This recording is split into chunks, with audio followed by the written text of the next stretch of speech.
Good morning friends. आज की जो क्लास है उन टीचर्स के लिए है जो लोग हिंदी मीडियम स्कूल में पढ़ाते हैं लेकिन वो अब इंग्लिश मीडियम स्कूल में पढ़ाना चाहते हैं। जो लैंग्वेज है वो उनके लिए सबसे बड़ी प्रॉब्लम होती है।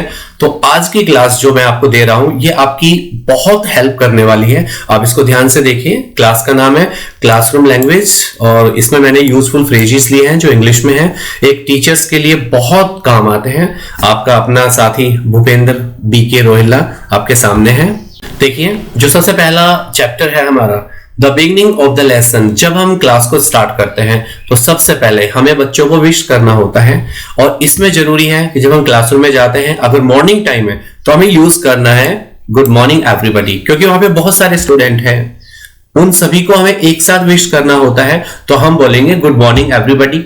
या फिर दोपहर का टाइम है तो हम जाके बोलेंगे गुड आफ्टरनून एवरीबॉडी। जरूरी है हम बच्चों को सबसे पहले विश करें और चाहे तो हम फॉर्मल वे भी यूज कर सकते हैं, जैसे यहां पे लिखा हुआ है हेलो एवरीवन। ये एक फॉर्मल वे होता है जो हम लोग यूज कर सकते हैं। या फिर आप किसी एक बच्चे को विश करना चाहते हैं तो वहां पर आप यूज कर सकते हैं हेलो देयर एरिक। एरिक की जगह आप नाम चेंज कर सकते हैं, hello there Mohan, hello there Ram, कोई भी नाम जो आप चाहे यहां पे रख सकते हैं। तो एक तरीका होता है कि जब भी हम क्लास में जाते हैं तो सभी बच्चों को एक साथ हम लोग विश करते हैं सबसे पहले। उसके आगे देखिए जब हम क्लास में जाते हैं तो हमें अपना इंट्रोडक्शन देना होता है, क्योंकि बच्चों को पता होना चाहिए कि हम लोग किस से पढ़ने वाले हैं, टीचर का नाम क्या है। क्योंकि जब हम पहली बार क्लास में जाते हैं तो बच्चों के माइंड में बहुत सारे सवाल होते हैं। सबसे पहला सवाल यह है कि ये टीचर कौन है, हमें क्या पढ़ाएगा, इसका नाम क्या है। तो सबसे पहले हम बच्चों का डाउट दूर करते हैं। जाते ही हम क्लास में सबसे पहले अपना इंट्रोडक्शन देते हैं। My name is mister BK Rohilla. अगर आपका नाम राम है, my name is mister Ram. जो भी है आप मैम है, अपना नाम बताइए, आप सर है, अपना नाम बताइए। सबसे पहले बच्चों को अपने नाम के बारे में आप इंट्रोड्यूस करें। उसके बाद आप अपना सब्जेक्ट बताइए। यहां पे लिखा हुआ है I am your new English teacher. अगर आप हिंदी पढ़ाते हैं I am your new Hindi teacher. आप मैथ्स पढ़ाते हैं I am your new maths teacher. जो भी आप पढ़ाते हैं वो आपको यहां पे बताना है। या फिर दूसरा तरीका होता है इसको बताने का, ये देखिए I will be teaching you English this year, I will be teaching you maths this year. कोई भी तरीका आप यूज कर सकते हैं, जो भी फ्रेज आपको अच्छा लगे आप उसको यूज करें। उसके बाद जब हम स्टार्ट करते हैं, मान लो बच्चे शोर मचा रहे हैं, डिसिप्लिन में नहीं है, आपको पता है कि जब तक बच्चे चुप नहीं बैठेंगे आप अपनी क्लास को स्टार्ट नहीं कर सकते हैं। तो यहाँ पे जो हेडिंग है वेटिंग टू स्टार्ट, यानी कि आप स्टार्ट करने के लिए अभी इंतजार कर रहे हैं लेकिन बच्चे शोर मचा रहे हैं या फिर इधर उधर बैठे हुए हैं, देख रहे हैं अच्छे से, वो मतलब पढ़ने की कंडीशन में नहीं है। तो सबसे पहले हम उनके सामने एक फ्रेज यूज करेंगे I am waiting for you to be quiet. या फिर दूसरा आप फ्रेज यूज कर सकते हैं we won't start until everyone is quiet. या फिर आप तीसरे वाला फ्रेज यूज कर सकते हैं stop talking and be quiet. आप इसको भी यूज कर सकते हैं। या फिर आप लास्ट में देखिए जो मैंने फ्रेज दिया है settle down now so we can start. सबसे सिंपल, आप कोई भी एक फ्रेज यूज करें ताकि बच्चे चुप हो सके और आपकी क्लास को अच्छे से अटेंड कर पाए, क्योंकि बच्चे चुप होंगे तभी वो लोग आपकी क्लास को समझ पाएंगे। जब हम क्लास स्टार्ट करते हैं तो हमें सबसे पहले अटेंडेंस लेनी पड़ती है रजिस्टर को लेकर। तो सबसे पहले जब हम अटेंडेंस लेते हैं तो हम पूछ सकते हैं कि हु इज एब्सेंट टुडे। जरूरी है हमें पता होना चाहिए आज हमारी क्लास में कौन नहीं है, तो हम क्या पूछेंगे हु इज एब्सेंट टुडे। या फिर हम दूसरा फ्रेज यूज कर सकते हैं who is not here today. या फिर हमें पता लग जाए कि वो बच्चा नहीं है तो हम उसके बारे में पूछ सकते हैं, जैसे ये वाला फ्रेज है what's the matter with Eric today, यानी कि एरिक को हुआ क्या है। या फिर नेक्स्ट जो फ्रेज है ये भी हम लोग यूज कर सकते हैं what's wrong with Eric today, आज एरिक को क्या हुआ है। यानी कि आज जो एरिक है वो क्लास में एब्सेंट है और आप दूसरे बच्चों से पूछ रहे हैं what's the matter with Eric today, what's wrong with Eric today.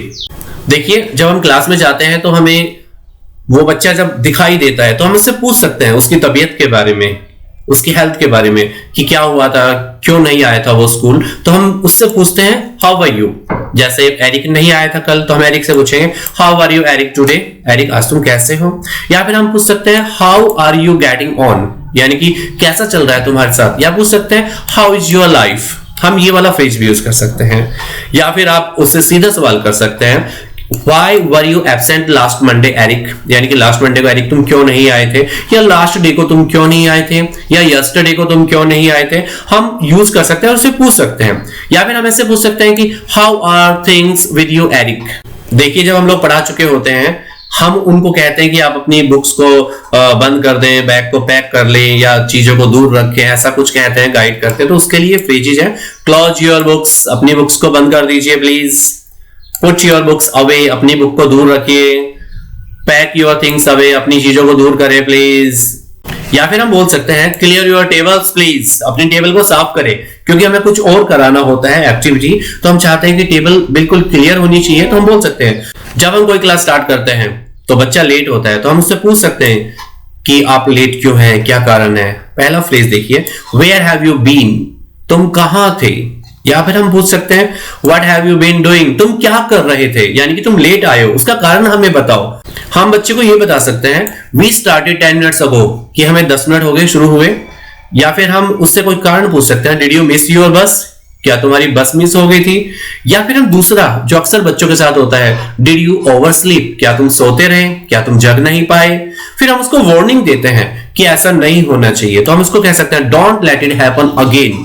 कुछ सिंपल इंस्ट्रक्शंस हैं, अक्सर हम बच्चों के सामने यूज करते हैं, जैसे कहते हैं ना कम इन, अंदर आइए, बच्चा कहता है मैं आई कम इन सर, हम कहेंगे यस यू मे कम या कम इन। हम उसको कह सकते हैं गो आउट, हम उसको बाहर भी निकाल सकते हैं। हम उसको खड़ा होने के लिए बोल सकते हैं स्टैंड अप, या हम उसको बैठने के लिए बोल सकते हैं सिट डाउन। सिंपल इंस्ट्रक्शंस है, हमें उनको यूज करना चाहिए हमारी क्लास में, ताकि हमारी जो टीचिंग है वो इफेक्टिव बन सके। एक अगला फ्रेज देखिए, come to the front of the class, कहते हैं ना बच्चों को कि क्लास के सामने आइए प्लीज। हम उसको चाहते हैं, मौका देते हैं कि आप क्लास में सामने आके बोले, तो हम बोल सकते हैं come to the front of the class. या फिर हम उसको कह सकते हैं स्टैंड बाय योर डेस्क, अपनी डेस्क के पास खड़े हो जाइए। जब हम उसको पनिशमेंट देते हैं तो हम कह सकते हैं पुट योर हैंड्स अप, अपने हाथ ऊपर कर लीजिए। या फिर हम उसको मना कर सकते हैं कि पुट योर हैंड्स डाउन, आप हाथ नीचे कर लीजिए। या फिर हम बोल सकते हैं hold up your books pencils, अपनी बुक या पेंसिल को पकड़िए। शो मी योर पेंसिल, हम उससे पेंसिल भी ले सकते हैं कि आप मुझे अपनी पेंसिल दीजिए। ये सारे फ्रेजेस होते हैं जो क्लासरूम में यूज होते हैं, सिंपल इंस्ट्रक्शंस हैं जिनको आप यूज करें। अब जो है instructions for beginning of a lesson, जब हम एक लेसन को स्टार्ट करते हैं तो किस तरीके की इंस्ट्रक्शंस हमें देनी चाहिए, इसके रिगार्डिंग है। हम कहते हैं ना आर यू रेडी, क्या आप तैयार हैं। पे योर अटेंशन प्लीज, ध्यान दीजिए। यू नीड पेंसिल्स रूलर्स, यानी कि अब हम कोई भी काम करवाने वाले हैं तो हम जानते हैं कि अब उनको पेंसिल की जरूरत पड़ेगी या उनको रूलर्स की जरूरत पड़ेगी, तो हम कह सकते हैं you need your pencils, you need your rulers, you need your pens, you need your books. जिस भी चीज की जरूरत है आप उनको कह सकते हैं। नेक्स्ट फ्रेज देखिए, open your books at page number 45, 46। आप बता सकते हैं कि अपनी बुक को इस पेज पर खोल लीजिए। या फिर आप कह सकते हैं, दूसरा तरीका भी है, turn to page number 50, turn to page number 43। जो भी आप चाहें, जो भी आप पढ़ा रहे हैं उस पेज को आप खुलवा लीजिए। लुक एट एक्टिविटी 5, जब आप लेसन पूरा कर चुके होते हैं तो आप एक्टिविटी कराते हैं, तो आप बच्चों को बोल सकते हैं कि look at activity 5, look at activity 6, आप ऐसे बोल सकते हैं। या मान लो आप लैंग्वेज लैब में ले जा रहे हैं, आप उनकी लिसनिंग पावर को चेक कर रहे हैं, तो आप कह सकते हैं listen to the audio please. आप बच्चों को बोलिए कि वो ऑडियो को सुने। आप बच्चों को कह सकते हैं कि रिपीट आफ्टर मी, आप बच्चों को कोई भी चीज क्रैम करवा रहे हैं, कोई भी चीज उनको बोलना सिखा रहे हैं, आप बता सकते हैं कि रिपीट आफ्टर मी, मेरे पीछे आप इसको बोलिए। अगेन प्लीज, आप दोबारा से बोलिए। आप इस फ्रेज का भी यूज कर सकते हैं। आगे देखिए आप, नेक्स्ट जो है, you have 10 minutes to do this. हम कोई भी टास्क उनको देते हैं, हम टाइमिंग देते हैं 10 मिनट्स, 5 मिनट्स, 15 मिनट्स, 20 मिनट्स। हम यहाँ पे कह सकते हैं you have 10 minutes to do this. या फिर हम बच्चों को बुलाते हैं, बच्चों की कॉपियां चेक करते हैं, बच्चों को एक्टिविटीज के लिए बोलते हैं, तो हम कह सकते हैं हु इज नेक्स्ट, अगला कौन है भाई, कौन आ रहा है नेक्स्ट, हु इज नेक्स्ट। हम बच्चों को कोई भी चीज सिखाते हैं, हम कह सकते हैं लाइक दिस, ऐसे होगा, नॉट लाइक दैट, ऐसे नहीं होगा। कहते हैं ना हम बच्चों को कि ऐसे करना है, वैसे नहीं करना है, like this, not like that. ये हमें पता होना चाहिए कि हम कैसे बच्चों को सिखा रहे हैं। जरूरी है कि हम बच्चों से अच्छे से इंटरेक्ट करें। Instructions for ending a lesson, जब हम चैप्टर को खत्म करते हैं, लेसन को खत्म करते हैं, तो कैसे हम इंस्ट्रक्शंस दे सकते हैं। ध्यान से देखिए, इट्स टाइम टू फिनिश। हम बोल सकते हैं कि अब पूरा हो गया है सब कुछ, यानी कि अब खत्म करने का समय हो गया है। हैव यू फिनिश्ड, क्या आपने खत्म कर लिया, क्या आपने अपना काम पूरा कर लिया है। हम ये फ्रेज यूज कर सकते हैं। लेट्स स्टॉप नाउ, हम ऐसा भी बोल सकते हैं, या फिर डायरेक्ट इंस्ट्रक्शन दे सकते हैं, स्टॉप नाउ। हमें लगता है कि काम खत्म हो गया, हम उसको मना कर देंगे कि अब आगे और काम ना करें, स्टॉप नाउ। जब हम बच्चों से काम करवा चुके होते हैं, हम कह सकते हैं लेट्स चेक द आंसर्स। हम बोल सकते हैं पैक योर बैग्स प्लीज, अपना बैग पैक करिए। या फिर हम बोल सकते हैं don't forget to bring your this book tomorrow. हम कोई भी चीज चाहते हैं कि वो कल लेके आए, जब एंडिंग करते हैं लेसन का, तो हम बोल सकते हैं कि don't forget to bring your notebook tomorrow. देखिए कुछ सीक्वेंसेज होती है जब हम क्लास में यूज करते हैं। हमारा जो फ्रेज है इंस्ट्रक्शंस फॉर सीक्वेंस के लिए, कहते हैं ना पहले कौन आएगा, who is first, first, next, after that, then, finally. कहते हैं ना सबसे पहले कौन आएगा, हु इज फर्स्ट, अगला कौन आएगा, हु इज नेक्स्ट या नेक्स्ट, क्या कहते हैं, उसके बाद आफ्टर दैट, अब कौन आएगा, यानी कि अब कौन आ रहा है, देन। एक सीक्वेंस होती है then, after that, then, after that, ऐसा भी यूज कर सकते हैं। या फिर आखिर में कौन आ रहा है, who is finally coming here, हम ऐसा बोल सकते हैं कि अंत में कौन आ रहा है, किसका नंबर है। आगे देखिए कॉम्प्रिहेंशन लैंग्वेज। जब हम बच्चों को पढ़ा चुके होते हैं तो हमें चेक करना चाहिए कि उनको कितना समझ में आया, कितना नहीं आया है।